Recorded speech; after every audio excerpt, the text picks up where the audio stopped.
কোনো সময় কান্নাকাটি করার সময় আসে। নির্জনে আপনাকে আমি কান্নাকাটির জন্য কতদিন অনুরোধ জানিয়েছি।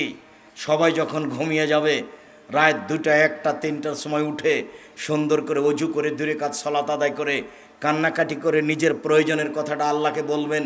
তিনি সেই প্রথম আকাশে নেমে অপেক্ষামান আছেন যে আপনি বলবেন, অপেক্ষামান আছেন তিনি যে আপনি কিছু বলবেন। তাই তিনি বলতে থাকেন। রাত 2টা 1টার পরে সপ্তম আকাশ থেকে প্রথম আকাশে নেমে এসে বলেন, মায়া ধুনি ফাস্তা জীবালাহু, কে আমাকে ডাকে আমি তো ডাকে সাড়া দিব। মায়া সরেনি ফাউতিয়াহু, কে আমার কাছে কিছু চাই, যে যা চায় আমি তাকে তাই দিয়ে দিব। মায়াস্তাক ফিরুনি ফাগ ফেরালাহু, কে আমার কাছে ক্ষমা ভিক্ষা চাই আমি তাকে ক্ষমা করে দিব। এভাবে চিৎকার করতে থাকেন।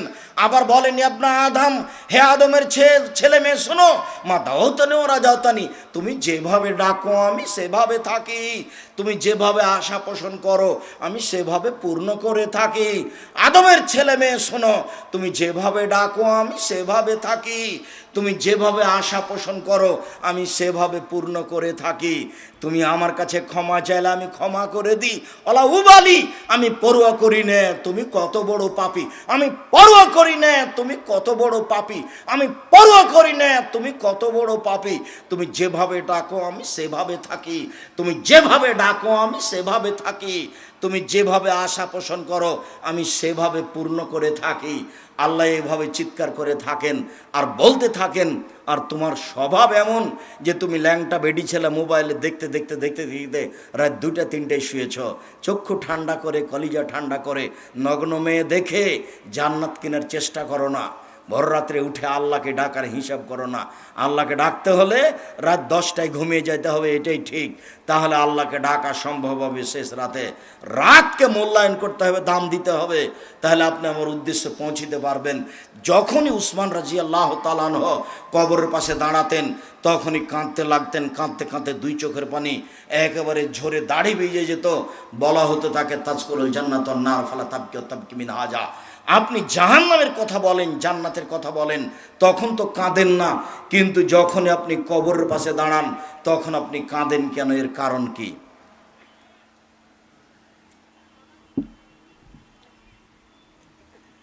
উসমান রাদিয়াল্লাহু তাআলা আনহু বলেন, শুনেন আমি কেন কাঁদি।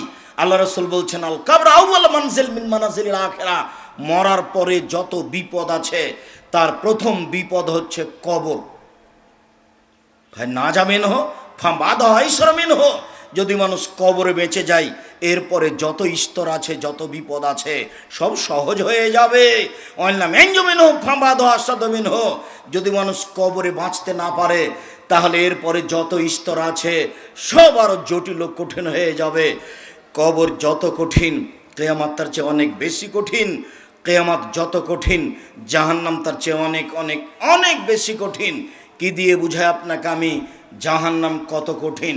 রাসূল সাল্লাল্লাহু আলাইহি ওয়াসাল্লাম বলছেন, কবরে যখন তাকে জিজ্ঞাসা করা হবে সে যদি উত্তর দিতে না পারে, ইয়াদরিবু জারবাতান, তাকে হাতুড় দিয়ে পিটানো হবে, এমন পিটানো হবে, ইয়াসিহু সাইহাতান, সে বাপরে মারে করে চিৎকার করবে, ইসমু মাবিরাল মাশরিকাল মাগরিবিল্লা সাকালাইন, সারা পৃথিবীতে তো জীবজন্তু কীট পতঙ্গ পদার্থ জড় পদার্থ আছে, এখান থেকে 5,000 কোটি কিলোমিটার দূরে যে বস্তু আছে সেই বস্তু শুনতে পায় এই কবরের চিৎকার, কিন্তু মানুষজন শুনতে পায় না।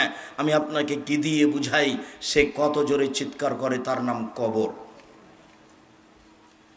কবর হলো বাসর রাতের সমান। ভালো মানুষের জন্য কবর হলো বাসর রাতের সমান।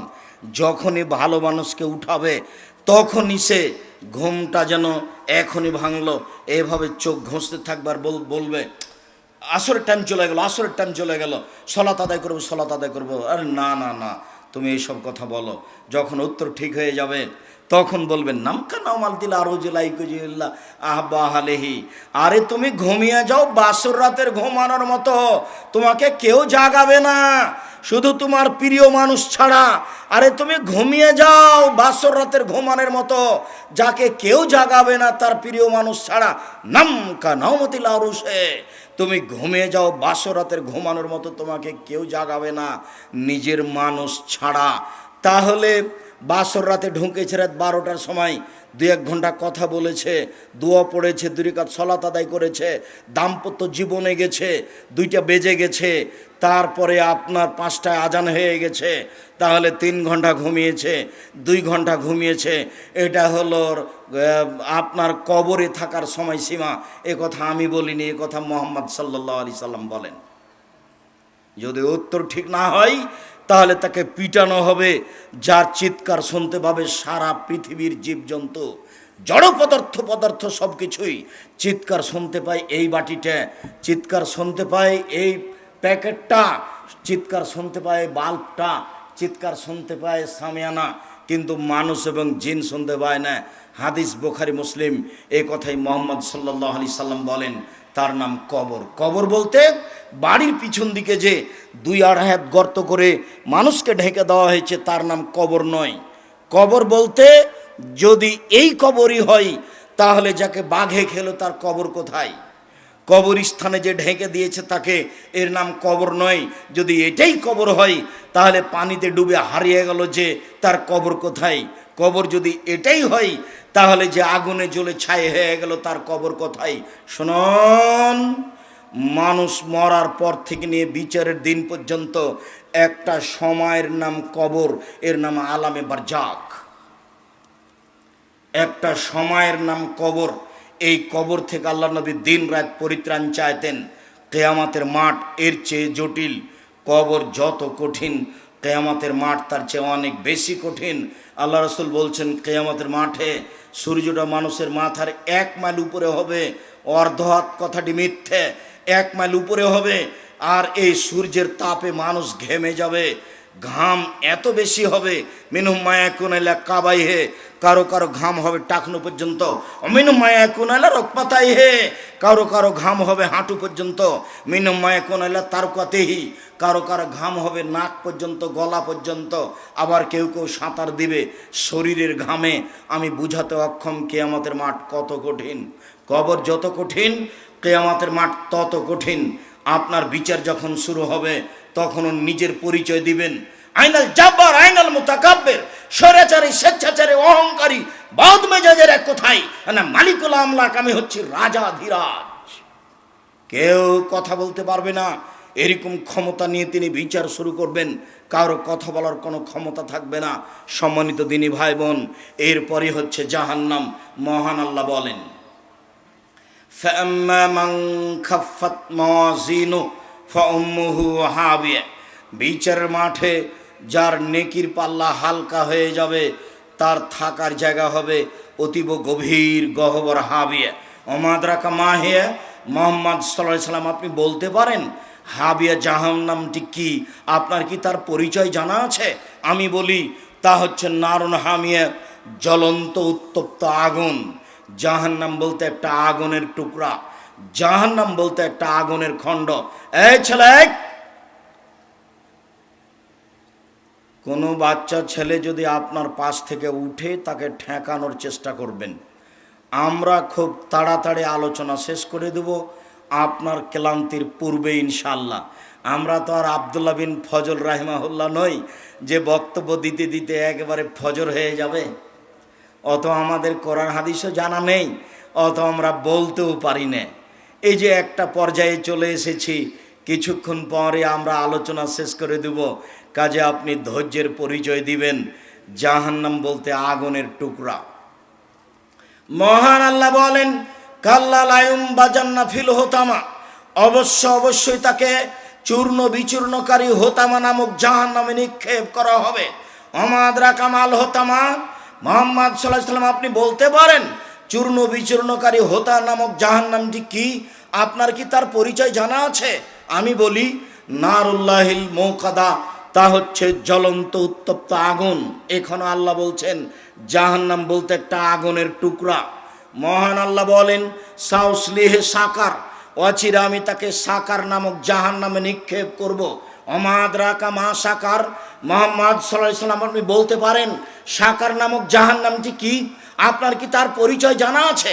আমি বলি, লা তুবকি ওয়ালা তাজার, সাকার এমন একটি জাহান্নাম যেখানে মানুষ মরবেও না, যেখানে মানুষ বাঁচবেও না, জাহান্নাম এমন একটা জায়গা যেখানে মানুষ মরে না, যেখানে মানুষ বাঁচে না। আশ্চর্য জায়গা। কি দিয়ে বুঝায় আপনাকে আমি জাহান্নাম কাকে বলে? কোরআন মাজিদ থেকে সংক্ষিপ্ত বিবরণ এখানে পেশ করলাম। আল্লাহ রাসূলের পক্ষ থেকে একটু জাহান্নামের পরিচয় দিই।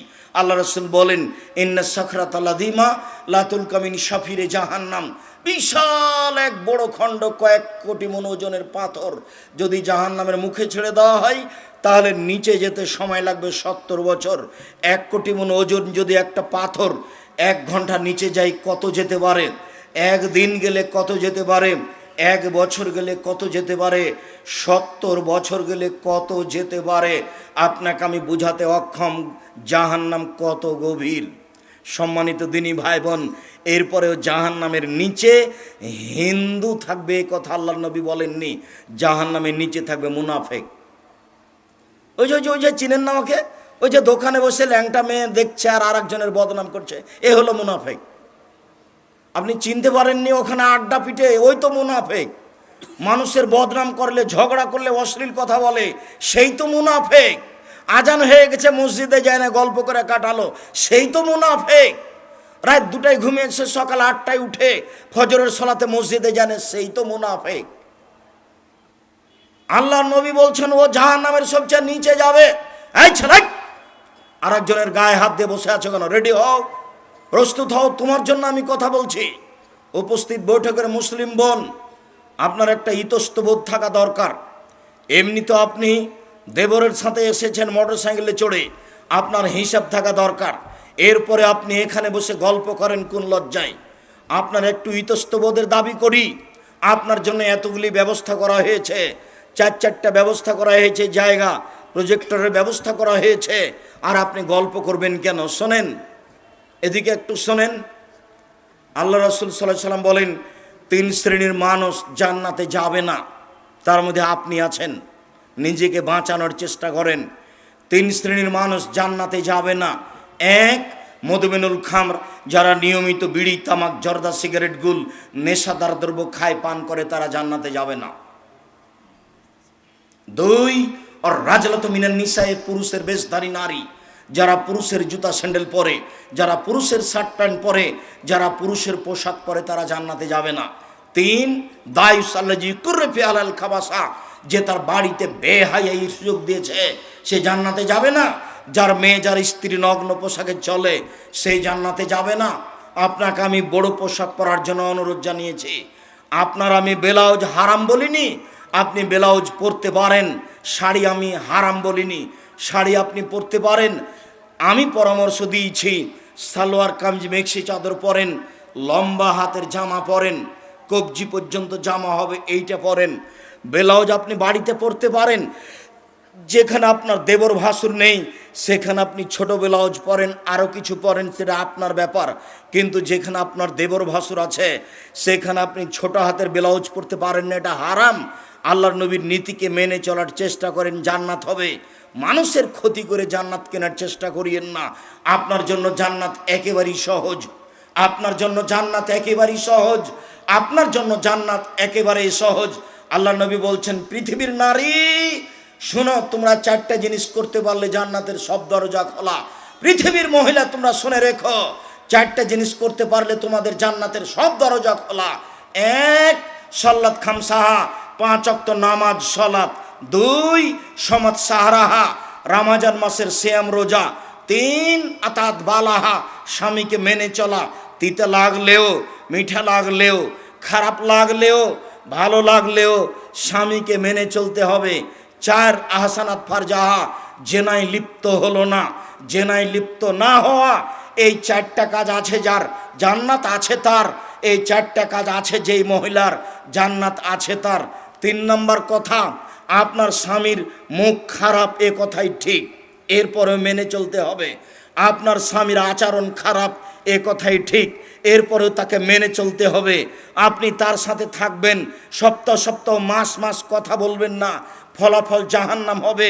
এই সংসারের প্রয়োজন নেই, আপনি তাকেই মেনে চলুন। আমি আপনার দিনী ভাই, আমি পরামর্শ দিচ্ছি, একে বাদ দিয়ে অন্য জায়গায় কোনো সংসার করলে সেটা এর চেয়ে খারাপ হতে পারে। অতএব আমি আপনার দিনী ভাই হিসেবে আপনাকে পরামর্শ দিয়ে যাচ্ছি, আপনি এই স্বামীকে মেনে চলুন, জান্নাত হবে। অন্যথায় খোলা তালাক করে নেন, নিজেকেও বাঁচান, তাকেও বাঁচান। 4, জেনায় লিপ্ত হবেন না। যদি হয়েই যায় তাহলে তওবা করেন, আর কোনোদিন এই কাজ করবেন না। আল্লাহ আপনার জন্য জান্নাতুল মা ঘোষণা করেছেন। আল্লাহ বলেছেন, পৃথিবীর মানুষ অনাহা নাফসা আনিল হাওয়া ফাইনাল জান্নাত হিয়াল মা। কেউ যদি প্রবৃত্তিকে ঠেকাতে পারে, অশ্লীল কাজ আর করব না বলতে পারে, আমি আল্লাহ তাকে জান্নাতুল মাওয়া দিয়ে দিলাম। আপনার নিরাশার কিছু নেই, 4টা কাজ করলে আপনি জান্নাতে যেতে পারবেন। শুনুন, অতএব রাসূলের কথাটা মনে রাখেন। 3 শ্রেণীর মানুষ জাহান্নামে যাবে। 1, বিড়ি তামাক জর্দা সিগারেট গুল নেশাদার দ্রব্য খায় পান করে যারা। 2, পুরুষের পোশাক পরে যারা, যারা পুরুষের শার্ট প্যান্ট পরে, যারা পুরুষের পোশাক পরে তারা জান্নাতে যাবে না। 3, যারা দায়ুস, যাদের বাড়িতে বেহাই আছে তারা জান্নাতে যাবে না। রাসূল সাল্লাল্লাহু আলাইহি ওয়াসাল্লাম বললেন, পৃথিবীর মানুষ শুনে রেখো, সিনফানে মিন আহলিন নার, 2 শ্রেণীর মানুষ ওরা জাহান্নামে যাবে। আমি তাদের দেখিনি। 2 শ্রেণীর মানুষ তারা জাহান্নামে যাবে, আমি তাদের দেখিনি। 2 শ্রেণীর মানুষ তারা জাহান্নামে যাবে, আমি তাদের দেখিনি। 1, তাদের হাতের থাকে লাঠি, কাজ নাবিল বাকারে, গাভীর লেজের মতো। তাদের হাতে থাকে লাঠি, গাভীর লেজের মতো, একদিক মোটা একদিক চিকন। তারা মানুষকে মারে। সরকারির 1 শ্রেণীর মানুষ, তারা মানুষকে মারে এরকম লাঠি দিয়ে। স্কুল কলেজে পড়ে যারা, তারাও মানুষকে মারে এরকম লাঠি দিয়ে। নির্বাচন করে যারা, অনেকেই দাম্ভিক ক্ষমতার জোরে আর একজনকে মারে তারা। রংপুর জেলে 20-25 বছর থেকে কোনো মানুষ আছে, হাজারো মানুষ আছে, সে নিজেই জানে না আমি কেন জেলে। জজ জানে না ঘটনা কি, উকিল জানে না ঘটনা কি, যে জেলে আছে সেও জানে না ঘটনা কি। কিরে, আমি তো সেদিন রাজশাহীতে ছিলাম, আমি কি করে 1 নম্বর আসামি হলাম হারা গেছে? অবাক কথা, তারও জানা নাই ঘটনা কি। ও এখন জেলে আছে 20 বছর থেকে, সে নাকি 1 নম্বর আসামি। অবাক কথা। এরই নামই জুলুম, এরই নামে অত্যাচার। জুলুমবাজি করে, অত্যাচারী করে কোনো মানুষ সফলতা আনতে পারে না। তার জাহান্নাম সুনিশ্চিত, তার বিচার হবে পরে। শুনুন, বিচারের মাঠ হচ্ছে ভালো মানুষের জন্য 1 ওয়াক্ত সালাতের সময়সীমা 5 মিনিট, 7 মিনিট, 10 মিনিট। একজন ভালো মানুষের বিচার হবে 5 থেকে 7 থেকে 10 মিনিট। আর যদি আপনি জালেম হন, তাহলে আপনার বিচার যদি দেরি হয়ে যায়, একদিন সমান হবে 50,000 বছর। 500 বছর যদি দেরি হয়, তাহলে কতদিন দেরি হবে তা আমি বুঝাতে অক্ষম। যদি 3 দিন লেট হয়, তাহলে আপনার বিচার হতে দেরি হবে 1.5 লক্ষ বছর। বিচার আল্লাহ করবেন। আজ থেকে আপনি সংশোধন হয়ে যান। মানুষের মতো মাটির মানুষে বসবাস করেন, মুখখান নিচু করে, দাম্ভিকতা না দেখিয়ে। মাটির মানুষ মাটির মতো বসবাস করেন। যার সাথে মারামারি হয়েছে তার হাত ধরে আজকেই ক্ষমা নেন। আর এরকমভাবে একদিন কাটাতে হবে না। বড় ভাইরা হাত ধরে ক্ষমা নেন, গ্রামের ওই লোকের হাত ধরে ক্ষমা নেন। 24 ঘন্টায় একেবারে ওই উঁটের মতো হয়ে যান। আল্লাহ রাসূল বলছেন, মুমিন হবে ওই উঁটের মতো, যে উঁটের লাগাম নাকে দেওয়া আছে, এইভাবে টানলে ওই দিকে যাই, বসতে বললে বসে যাই। এই উঁটটা যেমন, যার নাকে লাগাম আছে, যেই দিকে টানে সেই দিকে যাই। মুমিন হয়ে যাবে ওই রকম, যেই দিকে নবী বলেন সেই দিকে যাই। দাম্ভিক হয়ে থাকে না, দোকানে বসে আড্ডা পিটে না। 4টা জিনিস পালন করলে ভালো হবে। 1, 5 ওয়াক্ত নামাজ। 2, হালাল রুজি। 3, কোরআন মাজিদ তেলাওয়াত, বেশি না পারলেও সূরা ইখলাস। কোরআন মাজিদ আপনাকে পড়তেই হবে 24 ঘন্টায়। না পারলে সূরা ইখলাস 3 বার। 3 বার পড়লে 1 বার কোরআন মাজিদ সমান নেকি হবে। 1 মিনিটে 1 বার কোরআন মাজিদ, 1 মিনিটে 1 বার কোরআন মাজিদ। আরে অভাব নাই, আপনি নেকি লুটে নেন না। এই কথা মুহাম্মদ সাল্লাল্লাহু আলাইহি ওয়াসাল্লাম বলছেন। আপনি বসে থাকেন কেন? 1 মিনিটে 1 বার কোরআন মাজিদ মানে সূরা ইখলাস 3 বার পড়লে 1 বার কোরআন মাজিদ পড়ার সমান নেকি হয়। এই কথা আমি বলিনি, এই কথা মুহাম্মদ সাল্লাল্লাহু আলাইহি সাল্লাম বলেন। অতএব নেকি লুটে নেন কোরআন মাজিদ পড়ে। 4, 2 জন যেখানে বসে আছে সেখানে বসবেন না, এটা অনুরোধ। 2 জন যেখানে বসে আছে সেখানে বসবেন না। কেন? ওখানে একটা কথা হচ্ছিল, ও খুবই খারাপ। তখন আপনি বললেন হ্যাঁ ঠিকই বলেছিস, আসলেই খারাপ। এবার আপনি তাহাজ্জুদ পড়ে জান্নাত যান দেখি। হযরতের নার বিশাহওয়াত, মনের ইচ্ছা দ্বারা জাহান্নাম ঘেরা আছে। মন মতো চলে যে জাহান্নামে যাবে সে, মন মতো চলে যে জাহান্নামে যাবে সে, মন মতো চলে যে জাহান্নামে যাবে সে। সুদ ঘুষ খাই যে মন মতো চলে সে, দোকানে বসে আড্ডা পিটে যে মন মতো চলে সে, ল্যাংটা মেয়ে দেখে যে মন মতো চলে সে, নগ্ন পোশাক পরে যে মন মতো চলে সে, মিথ্যে কথা বলে যে মন মতো চলে সে, দোকানে বসে আড্ডা পিটে যে মন মতো চলে সে, দাড়ি চাঁচে যে মন মতো চলে সে, টাকনু নিচে প্যান্ট পরে যে মন মতো চলে সে, অহেতুক কথা বলে যে মন মতো চলে সে, নামাজ পড়ে না যে মন মতো চলে সে, মানুষের ক্ষতি করে যে মন মতো চলে সে, মানুষের প্রতি অন্যায় করে যে মন মতো চলে সে, জোর করে জমি দখল করে যে দলীয় দাপটে মন মতো চলে সে, মন মতো চলে যে জাহান্নামে যাবে সে। আমি বলিনি, মুহাম্মদ সাল্লাল্লাহু আলাইহি ওয়াসাল্লাম বলেছেন হযরতের নার বিশাহওয়াত, মনের ইচ্ছা দ্বারা জাহান্নাম ঘেরা আছে। মন মতো চলে যে জাহান্নামে যাবে সে। হযরতে জান্নাতুল মাকারহে, নিয়ম নীতি কষ্ট ক্লেশ সত্য কথা তাহাজ্জুদ ত্যাগ তিতিক্ষা দিয়ে জান্নাত ঘেরা আছে। হাদিস বুখারী মুসলিম। জান্নাত সহজ নয়, নিয়ম নীতি দ্বারা ঘেরা আছে, মনের ইচ্ছা দ্বারা জাহান্নাম ঘেরা আছে। রাসূল সাল্লাল্লাহু আলাইহি সাল্লাম বলেন, পৃথিবীর মানুষ শুনে রেখো, ইন্না গিলজা জিলদাহু ইসনানি ওয়া আরবাইনা জেরা, একজন জাহান্নামের গায়ের চামড়া 42 হাত মোটা। রাসূল সাল্লাল্লাহু আলাইহি সাল্লাম বলেন, না ফাগাজু মিসলা বাইদা, একজন জাহান্নামের উরু রান 39 কিলোমিটার লম্বা, বাইজা পাহাড়ের সমান। অন্যা জিরসাহ মিসল ওহুদিন, একজন জাহান্নামের দাঁত ওহুদ পাহাড়ের সমান। ওহুদ পাহাড় 4 কিলোমিটার প্রশস্ত, 8 কিলোমিটার লম্বা, নিচে কত আছে তা মানুষ জানে না। আল্লাহ রাসূল বলছেন একজন জাহান্নামীর এই কাঁধের পরিধি ডান দিক থেকে বাম দিক পর্যন্ত 3 দিন 3 রাতের পথ। মুহাম্মদ সাল্লাল্লাহু আলাইহি ওয়াসাল্লাম বলেন একজন জাহান্নামীর বসার জায়গা বাইনা মক্কা তল মদিনা, মক্কা থেকে মদিনা 450 কিলোমিটার। একজন জাহান্নামীর বসার জায়গা যদি 450 কিলোমিটার হয়, প্রতি হাজারে যদি 999 জন লোক জাহান্নামে যায়, তাহলে পৃথিবীর শুরু থেকে নিয়ে কিয়ামত পর্যন্ত যত মানুষ এসেছে, যত মানুষ আছে, যত মানুষ আসবে, সবার যদি 999 জন লোক জাহান্নামে যায়, আর একজনের বসার জায়গা যদি 450 কিলোমিটার হয়, তাহলে জাহান্নাম কত বড়। বিচারের মাঠে থাকবে জাহান্নাম, বিচারের মাঠে থাকবে জান্নাত, বিচারের মাঠে থাকবেন ফেরেশতা, বিচারের মাঠে থাকবেন আল্লাহ, বিচারের মাঠে থাকবে জিন, বিচারের মাঠে থাকবে মানুষ, বিচারের মাঠে থাকবে পশু প্রাণী। কি দিয়ে বুঝায় আপনাকে আমি বিচারের মাঠ কত বড়। জাহান্নামকে টেনে বিচারের মাঠে নিয়ে যাওয়া হবে, টেনে হেঁচড়ে। আল্লাহ সাবুন আলফা জেমাম, জাহান্নামের গায়ে 70,000 লোহার রশি থাকবে, প্রত্যেকটা রশিতে 70,000 ফেরেশতা থাকবেন। একজন ফেরেশতার এত ক্ষমতা, এই বিশাল পৃথিবীতে হাত ঢুকিয়ে গোটা পৃথিবী একজন উল্টে দিতে পারে। এত ক্ষমতার অধিকারী 70,000 ফেরেশতা থাকবেন এক একটা রশিতে, তারা টেনে জাহান্নামকে নিয়ে যাবে বিচারের মাঠে। তাহলে জাহান্নাম কোথাও রেডি আছে, জান্নাত কোথাও রেডি আছে। সম্মানিত দিনী ভাই বোন, এই জাহান্নাম কথা বলতে পারে, অবাক কথা। জাহান্নাম কথা বলতে পারেন। আল্লাহ রাসূল বলছেন তাহাজাতে নার আর জান্নাত, জান্নাত এবং জাহান্নাত হইচই লাগিয়ে দিবে, জাহান্নাম এবং জান্নাত হইচই লাগিয়ে দিবে। জাহান্নাম বলবে ও সিরতু বিল মুতাজাব্বিরিন আল মুতাকাব্বিরিন, আমার ভিতর স্বৈরাচারী স্বেচ্ছাচারী দাম্ভিক কেন হইচই। আল্লাহ, আমার ভিতরে স্বৈরাচারী স্বেচ্ছাচারী দাম্ভিক অহংকারী কেন?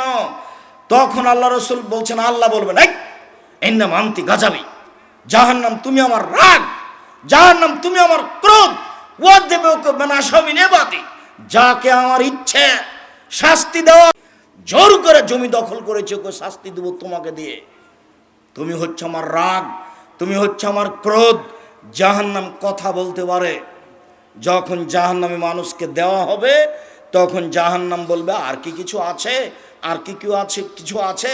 এজাও রব্বুল ইজ্জত কাদামাহু ফিহা, তখন আল্লাহ তাআলা তার নিজ পাকে জাহান্নামে ঢুকিয়ে দিবেন। যখন এনজাবি বাজ হইলা বাজ, জাহান্নামের কিছু অংশের মধ্যে ঢুকে গিয়ে বলবে কত কত কত, যথেষ্ট যথেষ্ট যথেষ্ট। জাহান্নাম কথা বলতে পারেন। সম্মানিত দিনী ভাই বোন, জাহান্নামের খড়ি হবে মানুষ ও পাথর। জাহান্নামে কয়লা থাকবে না, জাহান্নামে আগুন থাকবে না। জাহান্নামের খড়ি হচ্ছে, কয়লা হচ্ছে মানুষ ও পাথর। মানুষ না হয় পাপ করেছে, জাহান্নামে যাবে। কয়লা কি করলো, পাথর কি করলো যে তাকে জাহান্নামে দেওয়া হবে?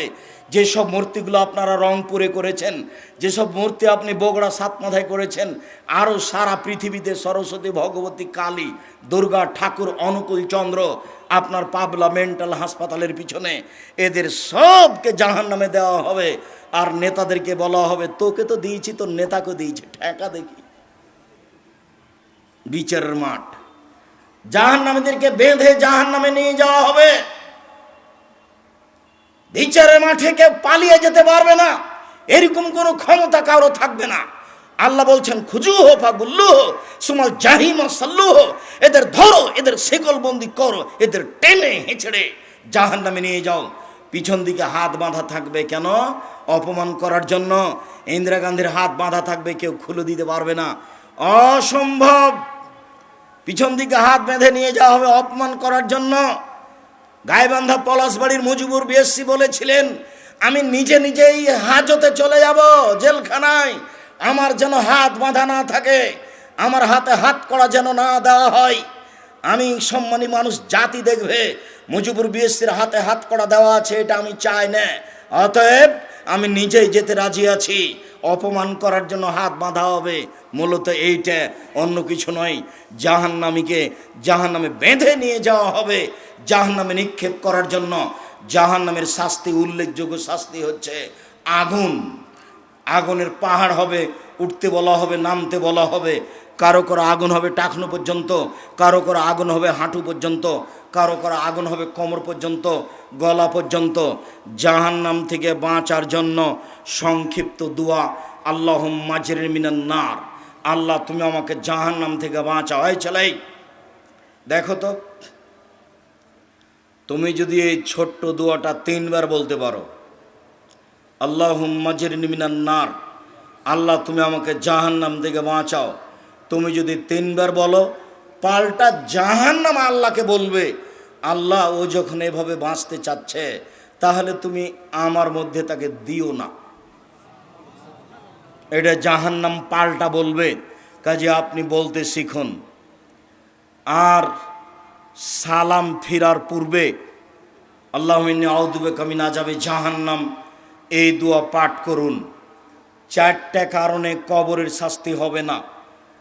1, কেউ যদি সূরা রাতে সূরা মুলক পড়ে, বুঝাতে পারলাম না, কেউ যদি প্রতি রাতে সূরা মুলক পড়ে তাহলে কবরের শাস্তি হবে না।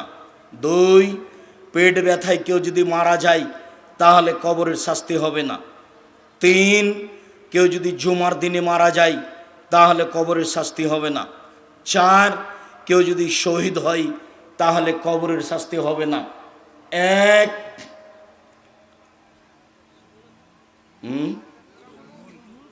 সূরা মুলক পড়লে রাতে কবরের শাস্তি হবে না। 2, পেট ব্যথায় মারা গেলে কবরের শাস্তি হবে না। 3, জুমার দিন মারা গেলে কবরের শাস্তি হবে না। 4, কেউ যদি শহীদ হয়ে যায় তাহলে কবরের শাস্তি হবে না। সম্মানিত দিনী ভাই বোন, আজকের মতো জাহান্নামের আলোচনার শেষের দিক কিছু অংশ রেখে দিয়েই, যদিও আপনার বসে থাকার গতি আমার কাছে অনেক ভালো, এরপরে আমি নিজেই ক্লান্ত মনে করাই এই আলোচনা কিছু অংশ রেখে দিয়ে শেষের দিকে এসে বলছি, আব্দুল্লাহ আপনাকে সলাতের কথা শোনাচ্ছিল, যা অতীব জরুরি। আমরা 4টে জিনিস পালন করার জন্য বলছিলাম, যা অতীব জরুরি। আমার দিনী বোনকে 4টে জিনিস মেনে চলার জন্য বলছিলাম, যা অতীব জরুরি। সাথে সাথে আমার মনে বড় সাধ, জামিয়া সালাফিয়ার কথা। আমার মনে বড় স্বাদ যে দিনাজপুরে একটি বিশাল প্রতিষ্ঠান গড়ুক। সেটাই হচ্ছে উদ্বোধনী হিসাবে সামনে মার্চের 11ই মার্চ রোজ শুক্রবার। আজকে যারা উপস্থিত হয়েছেন সবাই উপস্থিত থাকবেন সামনে মার্চের 11 তারিখ রোজ শুক্রবার। সবাই উপস্থিত থাকবেন, দাওয়াত কবুল করুন। আর স্টেজে সব বইগুলি আছে, আইনে রাসূল সাল্লাল্লাহু আলাইহি সাল্লাম দুয়ার বইটিও আছে মনে হয়, যাতে সব ধরনের দুয়ার বই আছে। কে বড় লাভবান, কে বড় ক্ষতিগ্রস্ত, আদর্শ নারী, আদর্শ পরিবার, বইগুলি সংগ্রহ করুন। আব্দুল্লাহর বই আছে মিন্নাতুল বারি, বুখারীর ব্যাখ্যা, ব্যতিক্রম ব্যাখ্যা। আর আমার একটা নতুন বই আছে পোশাক, সাথে সাথে আপনার বই আছে একটা নামাজের উপরে নতুন বই। আর ক্যালেন্ডারগুলি আছে কিনা আমি জানি না। সকাল সন্ধ্যার পঠিতব্য দোয়া ক্যালেন্ডার 50 টাকা, অতীব জরুরি। দিন রাত সলাতের পরে আপনি কি তাসবিহ তাহলিল পড়বেন সেটা আছে ক্যালেন্ডার, অতীব জরুরি। আর দিন হিসাবের ক্যালেন্ডার আছে, দুইটা ক্যালেন্ডার সমান 100 টাকা, 50 টাকা করে। ক্যালেন্ডারগুলি সবাই নেওয়ার চেষ্টা করবেন। 100 টাকায় দুইটা নিয়ে যাবেন কপি, আপনার বাড়িতে দোয়াগুলি ঝুলবে, সময়ে সব আপনি পড়বেন। সম্মানিত দিনী ভাই বোন সকলকেই বইগুলি স্টেজ থেকে সংগ্রহ করার অনুরোধ জানাচ্ছি, আর আমাদের কথাগুলি মেনে চলার অনুরোধ জানাচ্ছি। আপনার 11ই মার্চ রোজ শুক্রবার জামিয়া সালাফিয়া তেঘরা বিরল দিনাজপুর কাঞ্চন ব্রিজের পরেই এখানে সম্মেলনে উপস্থিত হওয়ার জন্য অনুরোধ জানাচ্ছি। সকল দিনী ভাই বোনের সার্বিক কল্যাণ কামনা করে আমাদের আলোচনাগুলি মেনে চলার অনুরোধ জানিয়ে বইগুলি স্টেজ থেকে সংগ্রহ করার অনুরোধ জানিয়ে আমি আমার আলোচনা এখানে শেষ করছি। আপনারা তো সব এই বক্তব্যের দিয়ে রেকর্ডিং মেশিন দিয়ে ঘিরে রেখেছেন, প্রশ্নের উত্তর তেমন হবে না, আপনারা গুটিয়ে নেন যাতে করে মানুষগুলি এসে তাদের এই বইগুলি সংগ্রহ করতে পারে।